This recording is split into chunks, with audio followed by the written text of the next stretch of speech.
ఈరోజు Sons day సందర్భంగా మనం ఈరోజు అబ్బాయిల గురించి తల్లిదండ్రులు ఎలాంటి జాగ్రత్తలు తీసుకోవాలి అనే విషయం గురించి చర్చించుకుందాం. సహజంగా అబ్బాయిలు చిన్నప్పుడంతా ఒకలా ఉంటారు. కొంచెం పెద్ద అయిన తర్వాత వాళ్ళు కాలేజ్కి వెళ్ళిన తర్వాత వాళ్ళు రకరకాల రంగురంగుల ప్రపంచంలో ఏదో చాలా పెద్దవాళ్ళు అయిపోయాం మేము, చాలా హీరోలాగా ఫీల్ అవుతూ ఉంటారు. ఆ ఏజ్ చాలా చాలా కఠినమైనది. పిల్లలు అంత కఠినమైనదంటే పిల్లలు చాలా తొందరగా దేనైనా తొందరగా ఎడిక్ట్ అయిపోతారు. స్నేహితుల వల్ల కానీ, చూసిన దాని వల్ల కానీ దేనో ఒక దానికి ఎడిక్ట్ అవుతారు. వాళ్ళు వెళ్ళే ట్రాక్ అని దారి తప్పే ఆ టైం అది. ఆ టైంలో పెద్దవాళ్ళు ఎప్పుడూ కూడా కంట కనిపెడుతూ ఉండాలి. వాళ్ళ వెనకాలే వెన్నంటే నీడలాగా ఉండాలి. వాళ్ళు ఎవరితో మాట్లాడుతున్నారు, ఏ ఫ్రెండ్స్తో స్నేహం చేస్తున్నారు, ఎలా ఎక్కడెక్కడ ఉంటున్నారు వీళ్ళు, అలా ఎప్పుడు వాళ్ళని వెనకాలే ఉంటూ వాళ్ళకి మంచి గైడెన్స్ ఇస్తూ అలా చేయకపోతే కనుక పిల్లలు మంచి బంగారు భవిష్యత్తుని మన తల్లిదండ్రులు పాడు చేసుకున్న వాళ్ళు అవుతాం. మనకుండే వ్యాపకాల్లో మనకి ఎన్ని వ్యాపకాలు ఉన్నా సరే, ఎంత బిజీగా ఉన్నా సరే, పిల్లల కంటే ఇంటి విషయాల కంటే ఇంకా పెద్ద వ్యాపకం ఏమీ లేదు అని మనం ఫీల్ అవ్వాలి. ఫస్ట్ ఎప్పుడైతే అలా మనం ఫీల్ అవుతామో అప్పుడే మనం ఇంటి మీద దృష్టి పెట్టగలుగుతాం. ముఖ్యంగా మగ పిల్లలు ఇప్పుడున్న టైంలో చాలా తొందరగా ఈజీగా మనీ సంపాదించాలనే ఒక ఆలోచన పిల్లలకు వస్తూ ఉంటుంది. అలాగే వీళ్ళు పార్టీలకు అలవాటు పడడం, అలాగే ఇంకా రకరకాలుగా చక్కగా ఎంజాయ్ చేయాలనుకోవడం. ఇప్పుడు పిల్లలు కష్టపడే మనస్తత్వం చాలా తగ్గిపోయింది. కష్టపడి డబ్బు సంపాదించాలి, కష్టపడి బతకాలి అనే ఆలోచనలు పిల్లల మైండ్లో ఇప్పుడు ఉండట్లేదు.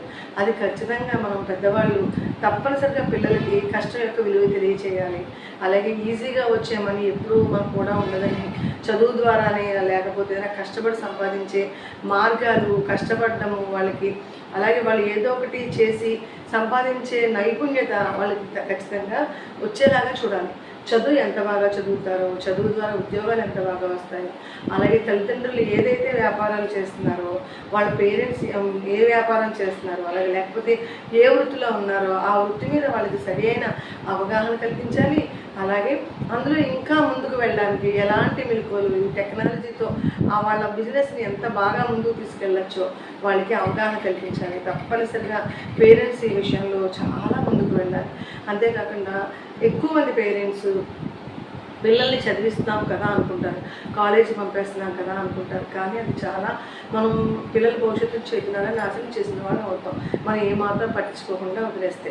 ఇప్పుడు చాలా దుష్ట శక్తులు టౌన్లో తిరుగుతూ ఉన్నాయి. వాళ్ళు ఏం చేస్తారంటే కొంచెం డబ్బున్న పిల్లల్ని, ఆకతాయిగా ఉండే పిల్లల్ని చక్కగా వాళ్ళ దగ్గరకు చేర్చుకుని వాళ్ళకి బెట్టింగ్స్ అలవాటు ఉన్న పిల్లల్ని వాళ్ళకి కార్ రేసింగ్ అని, స్కూటర్ రేసింగ్ అని, ఇలాంటి రేసింగ్స్లో వాళ్ళు ఎవరైతే పిల్లలు తప్పుదారి పడుతున్నారో వాళ్ళకి పేరెంట్స్ తెలియకుండా లక్షలు డబ్బులు ఇవ్వడం, అలాగే వాళ్ళతో ఆ నోట్లు చెక్కులు రాయించుకోవడం, అలాగే వాళ్ళ పేరెంట్స్ దగ్గరికి వెళ్ళి మీ అబ్బాయిని మీ అబ్బాయి మీకు తెలియకుండా నేను తప్పు చేశాడని చెప్పడం, కొంచెం తీసుకుంటే చాలా ఎక్కువ తీసుకున్నాడని చెప్పడం, వాళ్ళని ఇబ్బంది పెట్టడం, అయ్యో పరుగు పోతుంది కదా అని ఆ పేరెంట్స్ ఆ పిల్లలు ఎవరికీ తెలియకుండా గుట్టు చప్పుడు కాకుండా వాళ్ళకి డబ్బులు ఇవ్వడం, ఇలా పిల్లలు దారి తప్పడంతో చాలా కుటుంబాలు చాలా నాశనం అయిపోతున్నాయి. అందుకని మీరు ఎప్పుడు కూడా పిల్లలు ఎలాంటి స్నేహితులతో తిరుగుతున్నారు, ఎవరు స్నేహంలో ఎక్కువ ఉంటున్నారు, ముఖ్యంగా వీళ్ళు సెల్ ఫోన్స్లో ఎటువంటివి చూస్తున్నారు, ఏవైనా బెట్టింగ్స్లో వెళ్తున్నారా, అలాగే అన్నీ ఎప్పుడు గమనిస్తూ ఉండాలి. పిల్లలు అంటారు మా ప్రైవసీ దెబ్బతీస్తుందని. వీళ్ళని లేదు. ఎందుకంటే ఎప్పుడైతే ఏ వయసులో అయితే పిల్లలు వాళ్ళ భవిష్యత్తుకి ఒక నిర్మాణం సాగే దశ ఇది. ఈ దశలో మనం ఎన్నంటి లేకపోతే వాళ్ళ భవిష్యత్తుని మనం చేతులా నాశనం చేసిన వాళ్ళు అవుతాం.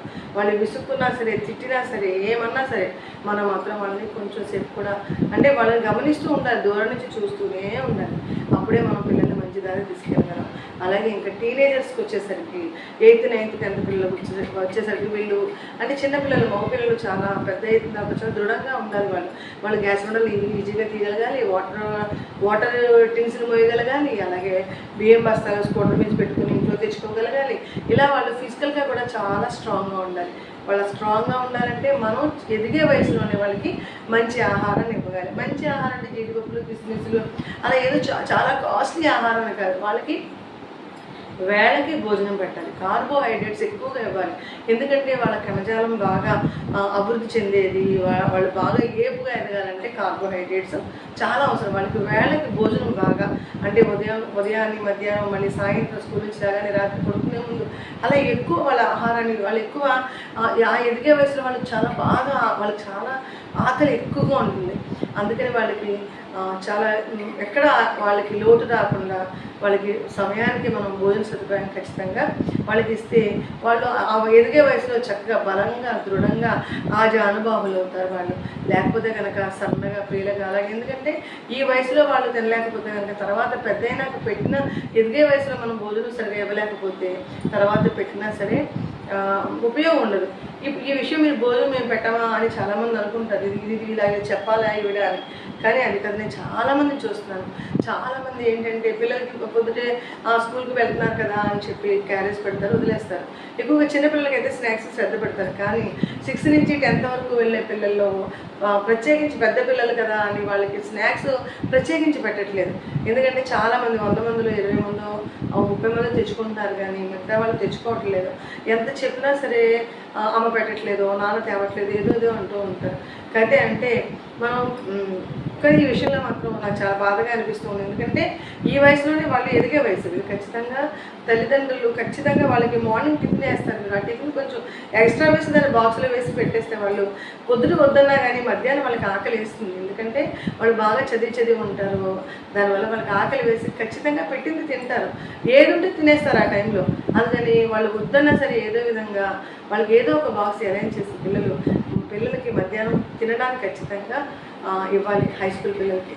అలాగే ఇంకా ఈ వయసులో మనం చిన్నప్పుడు పిల్లలు బాగా దండించాలి మనం. అంటే చిన్నపిల్లల టైంలో వాళ్ళకి ఏం చెప్పినా వాళ్ళకి అర్థం కాదు.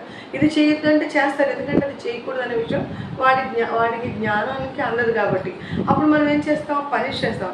నేను కొడతా అక్కడికి వెళ్ళానండి అని చురుకుని ఒకటి చిన్నగా వేసామనుకోండి, అప్పుడు వాడు అమ్మ కొడుతుంది, లేకపోతే నాన్న కొడతారు, అటు వెళ్ళకూడదు, ఈ పని చేయకూడదు తెలుస్తుంది. అలా మనం కొంచెం 10th క్లాస్ వరకు అంటే 6th 7th వరకు మనం పిల్లల్ని పనిష్ చేయాలి. ఎందుకంటే వాళ్ళకి దాని గురించి ఆలోచించే శక్తి ఉండదు, ఈ పని ఎందుకు చేయకూడదని శక్తి ఉండదు. కానీ 8th 9th 10th ఆ వయసుకు వచ్చేసరికి, అంటే మినిమం 9th వచ్చేసరికి పిల్లలతో తండ్రి ఎప్పుడు కూడా ఫ్రెండ్ లాగా ఉండాలి. ఫ్రెండ్ లాగా ఉండి అతనితో ఆ అబ్బాయితో తండ్రి షేర్ చేసుకోవాలి అన్ని విషయాల్ని. అంటే ఇంటి బాధ్యతల్ని, ఇంటికి మనకి ఎంత డబ్బు వస్తుంది, ఆ డబ్బులు మనం ఏం చేస్తున్నాము, ఎలా ఖర్చు పెడుతున్నాము, ఎలా ఖర్చు పెట్టాలి, అలాగే ఇంట్లో అమ్మని ఎలా చూసుకోవాలి, చెల్లిని ఎలా చూసుకోవాలి, ఇలాంటివన్నీ వాళ్ళకి తెలియచేస్తూ ఉండాలి. అమ్మమ్మని నాన్నమ్మని ఎలా చూసుకోవాలి, ఇలా ఇవన్నీ కుటుంబంలో వాళ్ళు ఒక బాధ్యతగా వాళ్ళు కలిసిపోయేలాగా మనం చేసుకుంటే కనుక వాళ్ళకి కుటుంబ బాధ్యత వస్తుంది. కుటుంబ బాధ్యత వచ్చినప్పుడు సహజంగా వాళ్ళకి చాలా బాగా నిలబడాలి, నేను బాగా చదువుకోవాలి, మంచిగా ముందుకు ఎదగాలి, లేదా పలానా ఉద్యోగం చేయాలి నేను, లేకపోతే ఇలా ఏదో ఒకటి వాళ్ళకి లైఫ్ మీద అలాగే ఇంటిని వృద్ధి చేయాలనే ఒక ఆలోచన వాళ్ళకి వచ్చినప్పుడు వాళ్ళు మంచి పొజిషన్కి, మంచి స్థాయికి వాళ్ళు వెళ్తారు. అలాగే అడ్డదారుల్లో వెళ్ళడానికి ఎట్టి బస్సులో ప్రయత్నించరు. ఎప్పుడు మీరు చూసే సంఘటనలు, మీకు తెలిసిన విషయాలు అన్నీ వాళ్ళతో చర్చిస్తూ ఉండాలి. ఇలా జరిగింది అక్కడ, ఇక్కడ ఇలా జరిగిందని చర్చిస్తూ ఉంటే వాళ్ళకి సమాజం మీద అవగాహన వస్తుంది. ఒకటి గుర్తుపెట్టుకోవాలి, స్కూల్ ఎంతసేపు టీచర్ కానీ స్కూల్ ఉన్న ఏరియా కానీ అంతా ఏమవుతుంది, వాళ్ళకి లెసన్స్ చెప్పడం, ఆ లెసన్స్ సంబంధించి చెప్తూ ఉంటారు. కాకపోతే పేరెంట్ ఎప్పుడు కూడా వాడికి జీవితాన్ని తెలియజేస్తాడు.